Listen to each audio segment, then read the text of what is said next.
कटरा विधानसभा की सभी सम्मानित जनता को प्यार भरा नमस्कार। आज हमारे साथ ठाकुर मुन्ना सिंह नवादा जी मौजूद हैं, 2027 के प्रत्याशी। आज बातचीत करेंगे 2027 के चुनाव के बारे में, क्योंकि चुनाव करीब है और सरगर्मियां तेज़ हो गई हैं। आज 2027 के चुनाव के बारे में चर्चा करेंगे। डोर टू डोर कैंपेनिंग जारी है।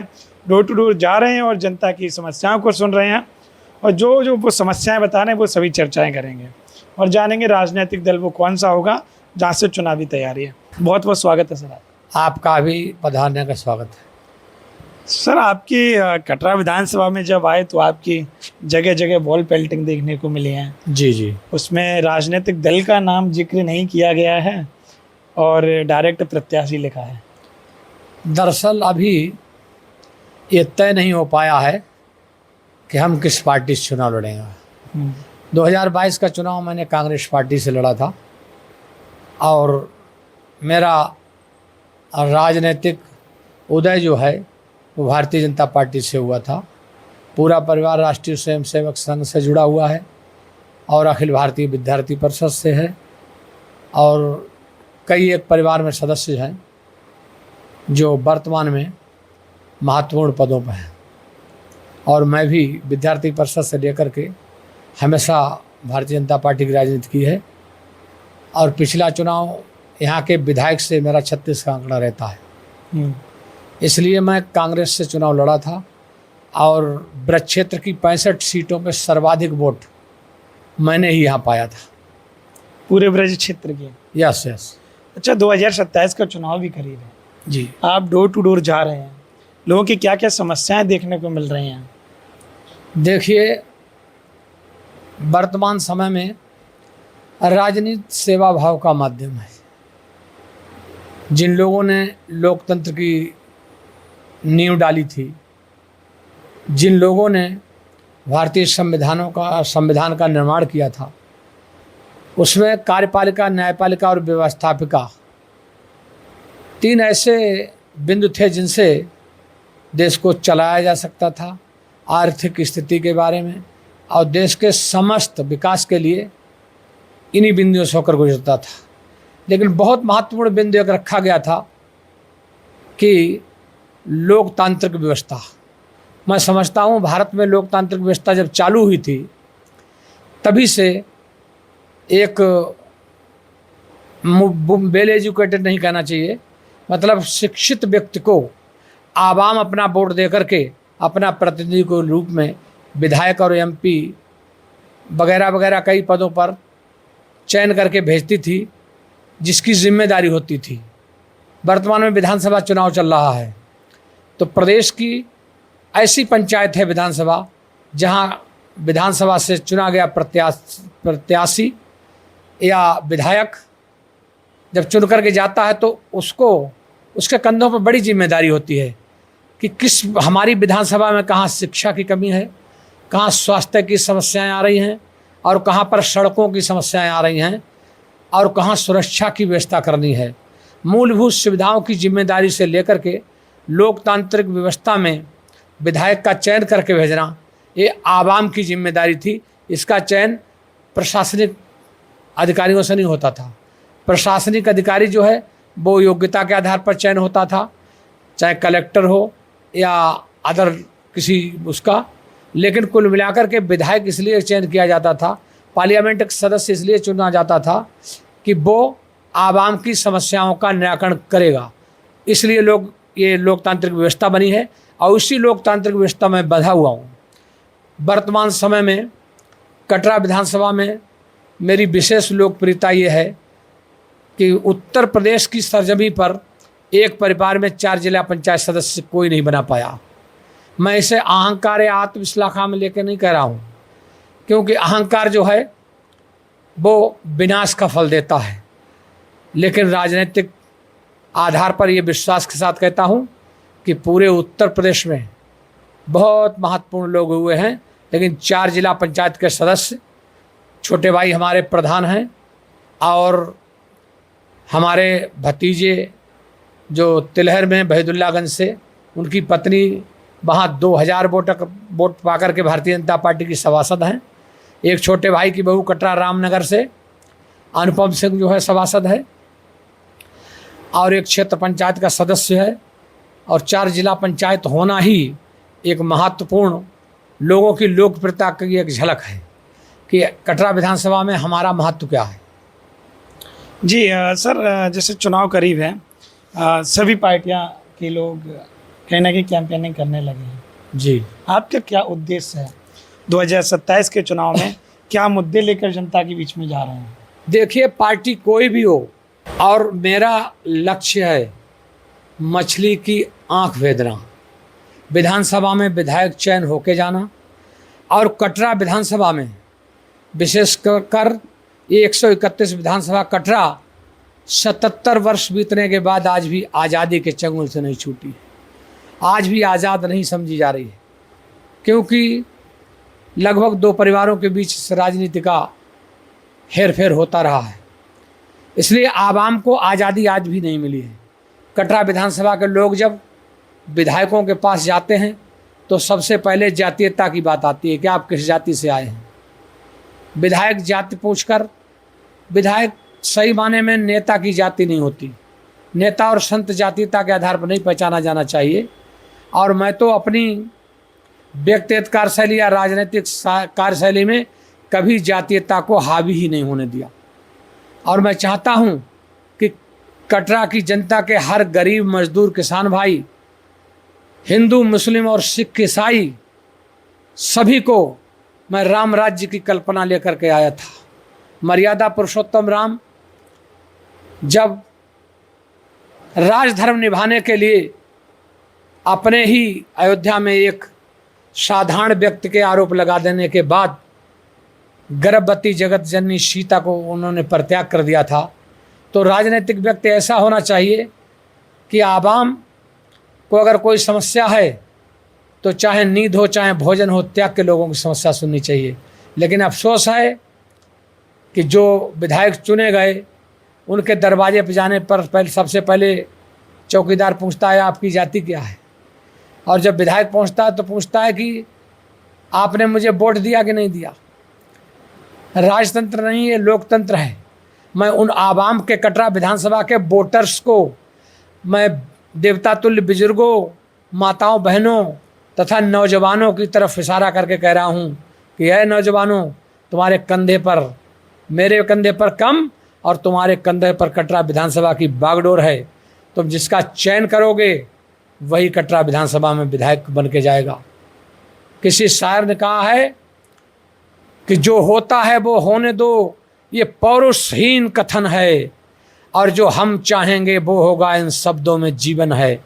मैं लोगों से वादा करता हूँ, दावे के साथ कहता हूँ कि कटरा विधानसभा का विधायक आप लोगों ने बनाया तो पूरे उत्तर प्रदेश में कटरा विधानसभा का नाम स्वर्णिम अक्षरों में लिखा जाएगा, और लोग इस सदी को याद करेंगे कि वो भी कोई शख्स था, वो भी कोई सेवक था जो विधायक नहीं, नौकर के रूप में कटरा विधानसभा के लोगों की सेवा करता था। सर, आपका सपना विधायक बनने का है? जी। आपने पिछला चुनाव लड़ा, जो रिजल्ट देखने को मिला, कितनी निराशा हाथ लगी थी? देखिए, मेरा टिकट जो है बहुत करीब में काटा गया था, और मुझे जानकारी भी नहीं थी कि मेरा टिकट काट दिया जाएगा। और जब टिकट कटने के बाद भारतीय जनता पार्टी में मेरा जन्म हुआ था, मैं समझता था कि मेरा पार्थिव शरीर भी भारतीय जनता पार्टी के झंडे में लिपट कर ही जाएगा।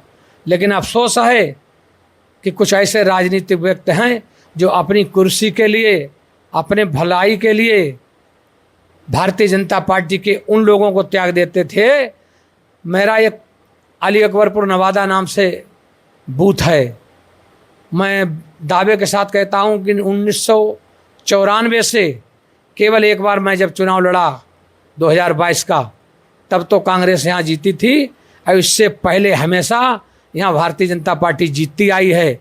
अब मुझे दुख है कि ऐसे गांव में एक खलिहान की ज़मीन पर एक अराजक तत्व ने आकर के कब्जा कर लिया। सुप्रीम कोर्ट की रूलिंग के अनुसार खलिहान की भूमि जो है किसी कार्य के लिए नहीं दी जा सकती, फिर भी अधिकारी और कर्मचारियों ने मिलकर 50 करोड़ की संपत्ति पर एक असेवित विद्यालय बनवाया जो 15 वर्ष पड़ा रहा, और मेरा छोटा भाई यहाँ का प्रधान था और वो उसका सपना था कि हम अब इस गांव के रहने वाले भारतीय जनता पार्टी के लोगों को जिताने वाले बहुत लंबे समय से जो जिताते आए हैं वो भारतीय जनता पार्टी की सरकार में इस गांव को चमन बना देंगे। और मैं आज भी दावे के साथ कहता हूं, मेरा छोटा भाई अरविंद सिंह प्रधान है, पहले उसकी पत्नी प्रधान रही, और चाहे नौकर मेरा प्रधान रहे, चाहे ओबीसी सीट हो, चाहे बैकवर्ड सीट हो, चाहे सामान्य सीट हो, हमेशा जीतते आए हैं। और मैं वादा करता हूं कि जब तक जीवित रहूंगा तब तक जीतता आऊँगा, क्योंकि मैं किसी पे आरोप नहीं लगाता। वास्तविकता ऑन स्पॉट है, प्रत्यक्ष को प्रमाण की आवश्यकता नहीं होती। बहुत बहुत बड़े लीडर हुए हैं जिनका मैं शायद इर्द गिर्द भी नहीं हूँ। सम्मानित Surendra Vikram Singh Kheda Bajheda member of parliament और विधानसभा के सदस्य रहे हैं, पूजनीय व सम्मानित व्यक्ति थे वो। और सम्मानित श्री सत्यपाल सिंह यादव जी जो बहुत ही वेल एजुकेटेड और राजनीति के पुरोधा कहे जाने वाले, यहाँ से बहुत महत्वपूर्ण पदों पर रहे हैं। मैं समझता हूँ वहाँ पहुँचना भी मेरा संभव नहीं है। और वीरेंद्र प्रताप सिंह मुन्ना जो वर्तमान विधायक के पिता 4 बार कांग्रेस से विधायक रहे हैं, और राजेश यादव जी रहे हैं, कई लोग रहे हैं।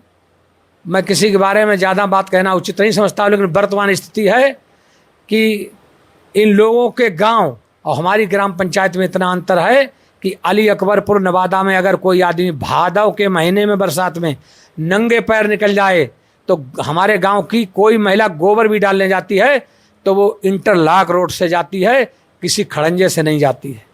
हमारे गांव और मेरी विशेषकर ग्राम सभा की स्थिति आज देख लीजिएगा, और जो लोग बड़े राजनीतिक रहे हैं उनके गांव की स्थिति देख लीजिएगा।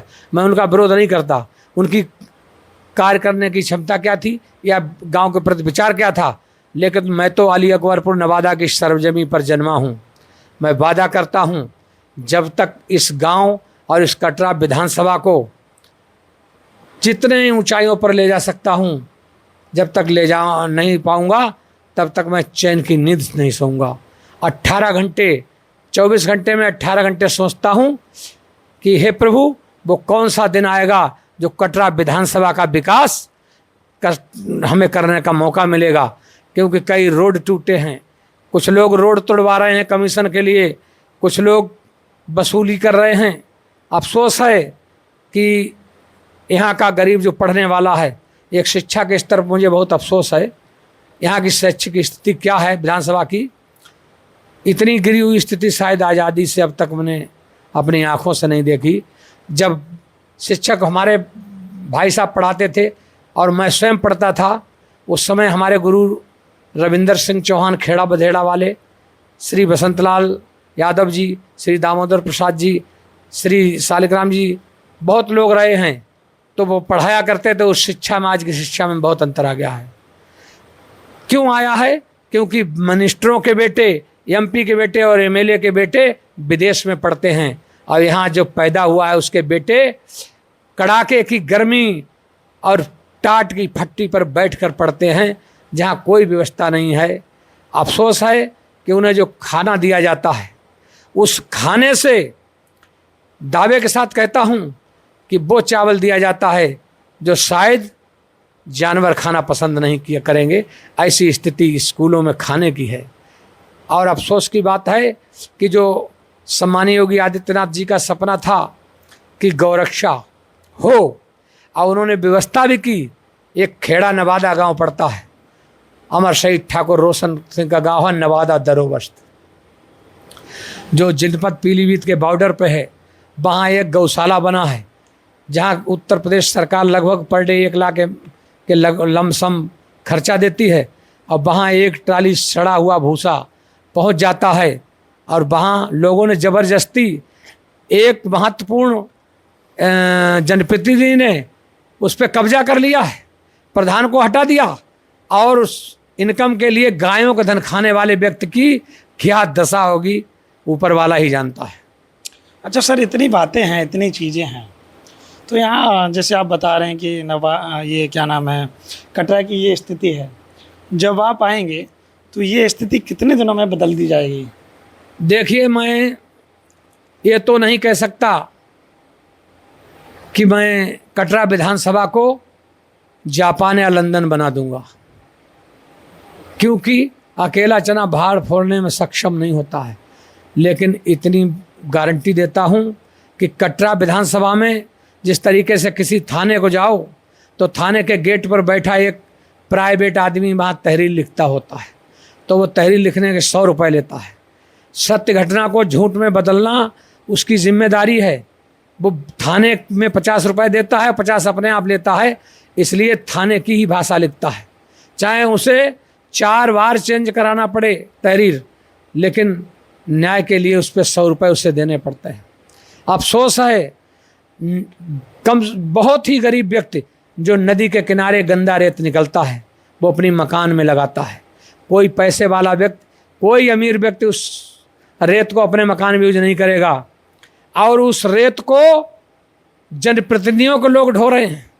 अफसोस की बात है कि जनप्रतिनिधियों ने मिट्टी चलाने के लिए 8 अपने चेलों के नाम जेसीबी मशीनें ले ली हैं, 16 20 ट्रैक्टर ले रखे हैं, और इतना दबाव है हर थाने में कि उनसे कह दिया कि जो भी मिट्टी डालेगा वो यहाँ के जिम्मेदार जनप्रतिनिधि की जेसीबी चलाएगा और उसकी वो चलाएगा। कौन है वो जनप्रतिनिधि? देखिए, वो सब जानते हैं, मैं अपनी तरफ से कहना उचित नहीं समझता हूँ, लेकिन सच्चाई छुप नहीं सकती कभी झूठे उसूलों से, और खुशबू आ नहीं सकती कभी कागज़ के फूलों से।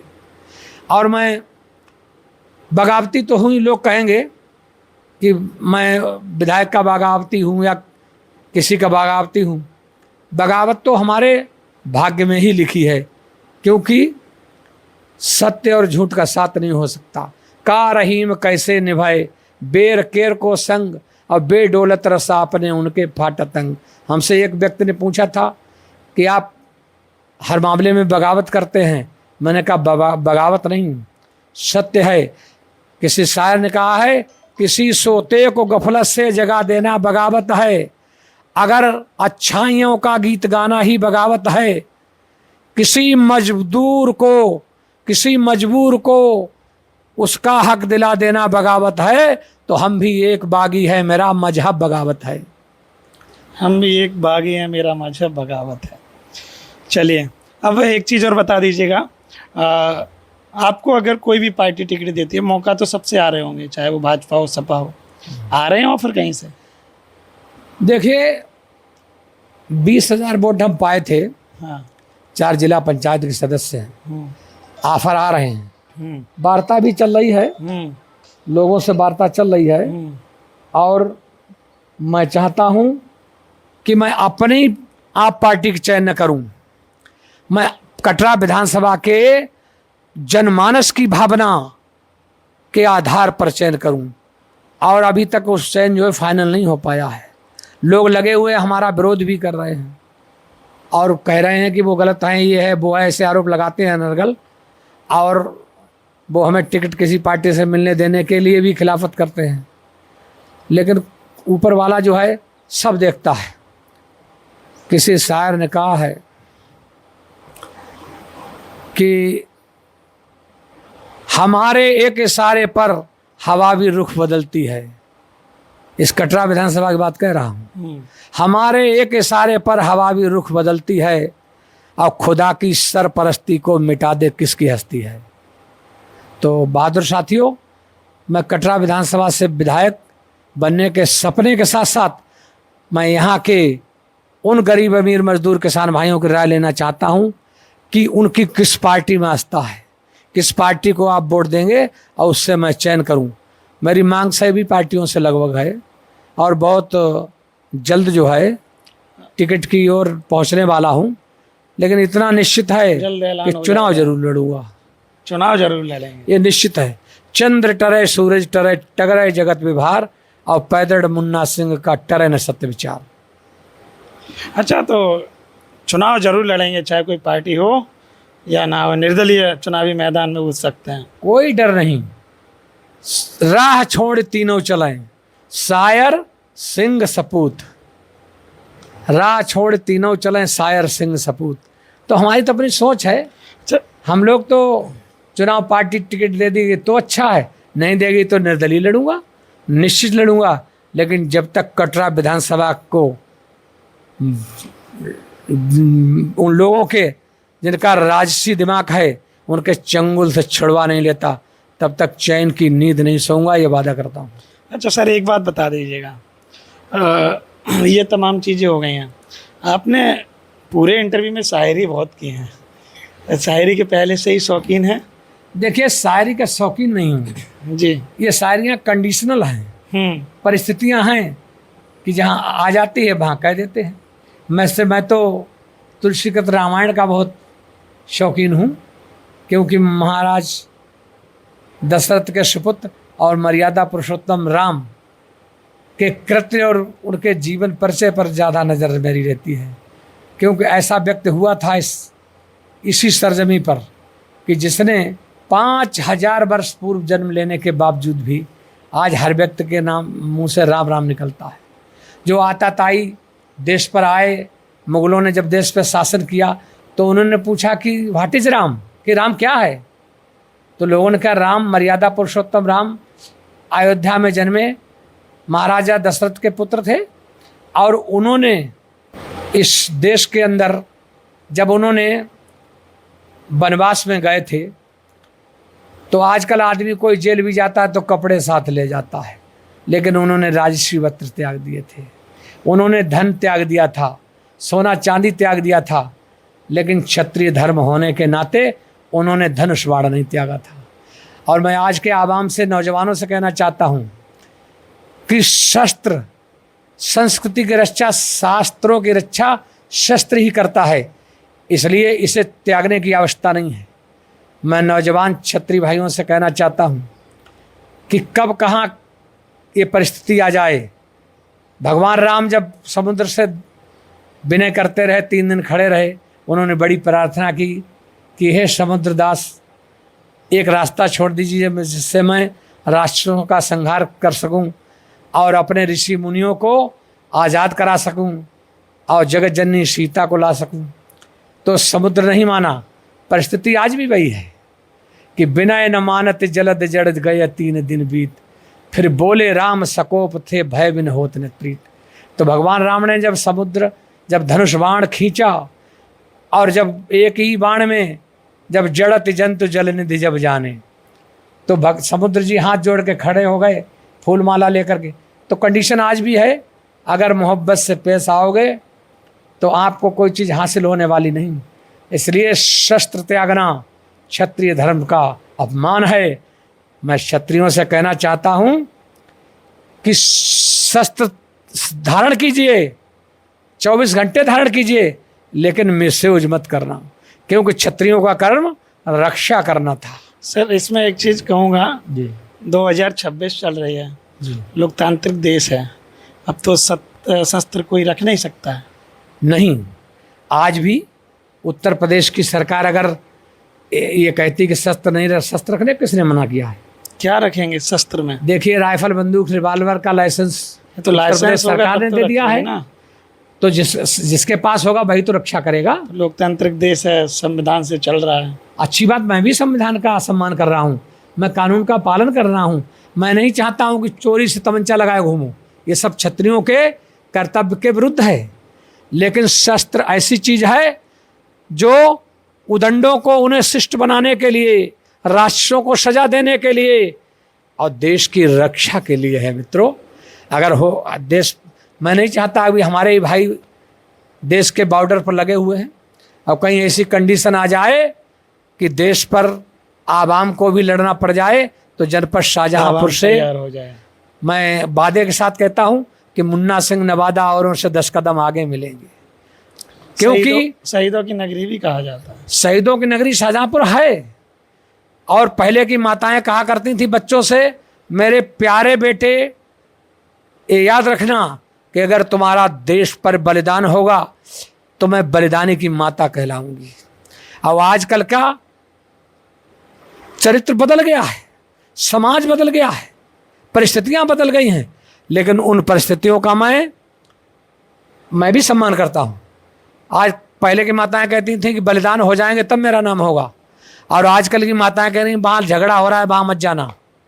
अगर नीति के विरुद्ध झगड़ा हो रहा है, अगर अन्याय हो रहा है, भ्रष्टाचार हो रहा है और किसी के साथ गलत कार्य हो रहा है और उसकी अगर हत्या की जा रही है, तो मुन्ना सिंह नवादा अपना सर्वस्व कुर्बान करके उसे बचाएंगे। ये हमारा नियम है और इसको मैं छोड़ नहीं सकता।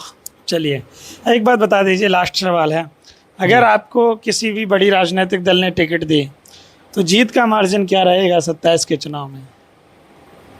देखिए, अभी मैं कोई बात कहूँ तो लोग इससे बहुत बड़बोली बात कहेंगे। आवाम से आप पूछिएगा, इस बार चुनाव लड़ना है और जीत भी निश्चित है।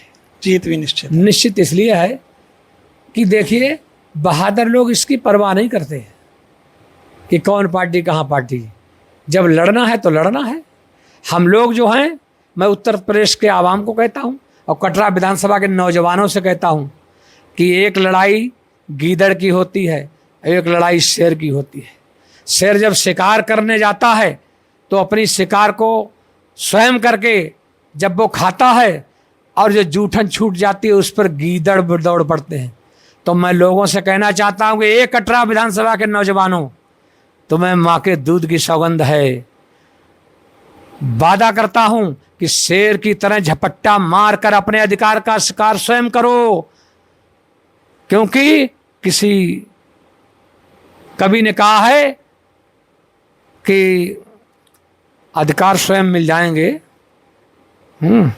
और मूलों को जड़ से सींचोगे तो शुभ फूल स्वयं खिल जाएंगे। एक चैप्टर भूला था। किसी कवि ने कहा है कि कर्तव्यों पर आरूढ़ रहो, अधिकार स्वयं मिल जाएंगे, और मूलों को जड़ से सींचोगे तो फूल स्वयं खिल जाएंगे।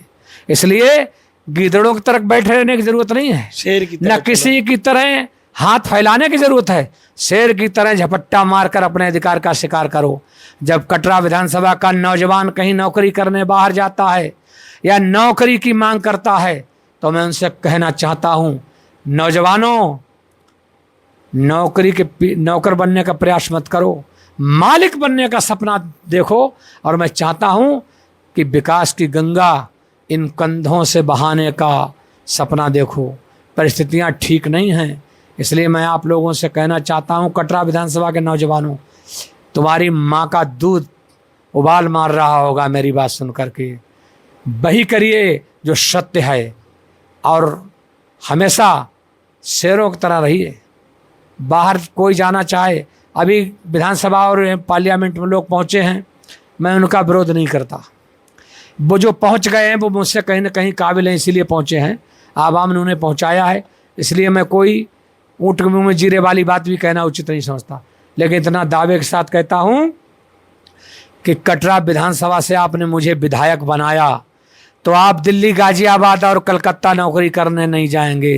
कटरा में मैं कटरा विधानसभा के अंदर इतनी फैक्ट्रियों का निर्माण ला कर रख दूंगा कि यहाँ का नौजवान, यहाँ का बेरोजगार, यहाँ की माताएं बहनें 8 घंटे ड्यूटी करके यहीं से धन कमाएंगी और अपने घर पर आज़ादी से रहेंगी।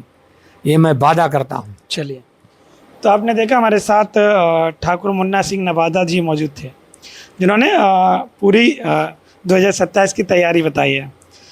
क्षेत्रीय भ्रमण कर रहे हैं और कहीं ना कहीं क्षेत्र में अच्छा नाम है। कांग्रेस के चुनाव लड़े हैं, कांग्रेस से पिछला, और 20,000 लगभग वोट मिले हैं।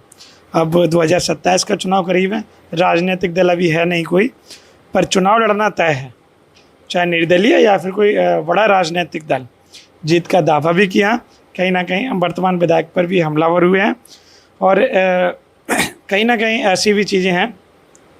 सपना है विधायक बनने का, ये सपना कब पूरा होगा? अभी हम लोग इंटरव्यू कर रहे हैं, अभी आप प्रत्याशी हैं। अगर आप विधायक बनते हैं तो मैं पुनः आपके पास आऊँगा फिर एक इंटरव्यू करने के लिए। Thank you so much. Okay, आपने कीमती समय दिया, उसके लिए बहुत बहुत धन्यवाद। बहुत बहुत शुक्रिया। बहुत ओके, थैंक यू।